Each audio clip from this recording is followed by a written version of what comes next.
अस्सलाम वालेकुम, welcome back to my channel. आज हम जो न्यू टॉपिक पढ़ने जा रहे हैं वो ओसिफिकेशन है। ओसिफिकेशन एक इम्पॉर्टेंट टॉपिक है। तो ओसिफिकेशन बताएंगे कि ओसिफिकेशन है क्या। ओसिफिकेशन एक ऐसा प्रोसेस है जिसमें हमारे पास बोन फॉर्मेशन होती है। The process of bone formation is called ossification. अब ओसिफिकेशन कितने टाइप्स की होती है? तो ओसिफिकेशन 2 टाइप्स की होती है। नंबर 1 इंट्रा मेम्ब्रेनियस और number 2 intra cartilaginous. Intra mean किसी चीज़ के अंदर कोई चीज़ होना। इंट्रा इंट्रा मीन किसी चीज़। अब इंट्रा मेम्ब्रेनियस क्या होता है कि हमारे पास एम्ब्रियोनिक स्टेज में जब बोन्स बन रही होती हैं तो एम्ब्रियोनिक मीज़ेनकाइम से डायरेक्टली क्या होता है, बोन टिश्यू बन जाता है। डायरेक्टली मीज़ेनकाइम से डायरेक्टली चेंज हो जाता है किसमें, बोन टिश्यूज़ में। ठीक है, तो इसको कहते हैं हम लोग इंट्रा मेम्ब्रेनियस। अब इंट्रा कार्टिलेजिनियस क्या है? ओसिफिकेशन में ये होता है कि सबसे पहले कार्टिलेज बनता है, कार्टिलेजिनियस मॉडल बनता है। ठीक है, पहले नंबर पे।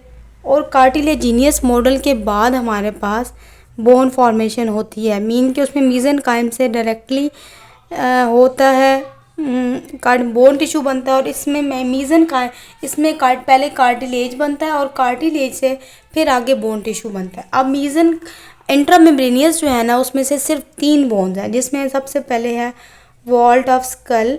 वॉल्ट मीन जो खोपड़ी के वॉल्ट ऑफ स्कल, स्कल की जो सबसे ऊपर वाला वो हमारा वॉल्ट ऑफ स्कल, ऊपर सबसे खोपड़ी जो होती है ऊपर वाला हिस्सा, वॉल्ट ऑफ स्कल जो है वो बनता है, जिसको हम तालू कहते हैं बचपन में।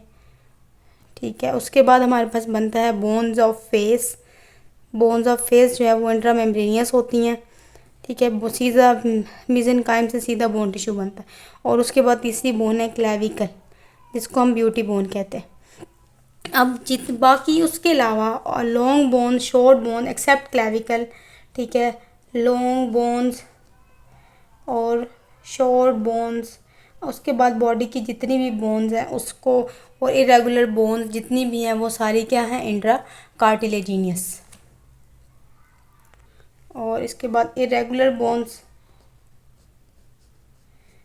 और उसके बाद एंड पे है हमारे पास, उसके बाद बेस ऑफ स्कल में जितनी भी बोन्स प्रेजेंट होती हैं वो सारी क्या हैं, इंट्रा कार्टिलेजिनियस। उसके बाद हम लोग अगले टॉपिक में आते हैं कि हमारे पास स्टेप्स ऑफ ओसिफिकेशन कितने हैं। स्टेप्स ऑफ ओसिफिकेशन हमारे पास 2 स्टेप्स हैं। फर्स्ट ऑफ ऑल, ओसिफिकेशन में कौन कौन से सेल पार्टिसिपेट कर रहे हैं, सेल पार्टिसिपेट इन ओसिफिकेशन। और दूसरा स्टेप है हमारे पास रीजनल चेंजेस ड्यूरिंग ओसिफिकेशन, कि हमारे पास कौन कौन से सेल्स जो हैं वो पार्टिसिपेट कर रहे हैं। और दूसरा क्या है, हमारे पास जो चेंजेस आती हैं ड्यूरिंग ओसिफिकेशन वो कौन कौन सी हैं, मतलब बोन्स के अंदर कौन कौन सी ऐसा चेंजिंग आती हैं, उनको कहते हैं हम लोग रीजनल चेंजेस ड्यूरिंग ओसिफिकेशन।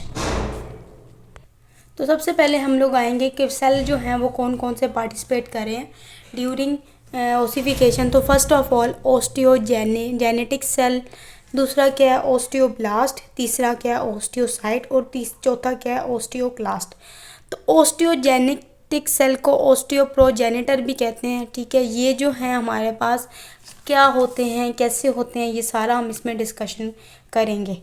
तो फर्स्ट ऑफ ऑल ओस्टियोजेनेटिक सेल जो है वो क्या है, इलोंगेटेड इरेगुलर सेल्स होते हैं। इसके अंदर 2 चीज़ें को क्या होती हैं, इलोंगेटेड और सबसे पहले इलोंगेटेड और इरेगुलर होती हैं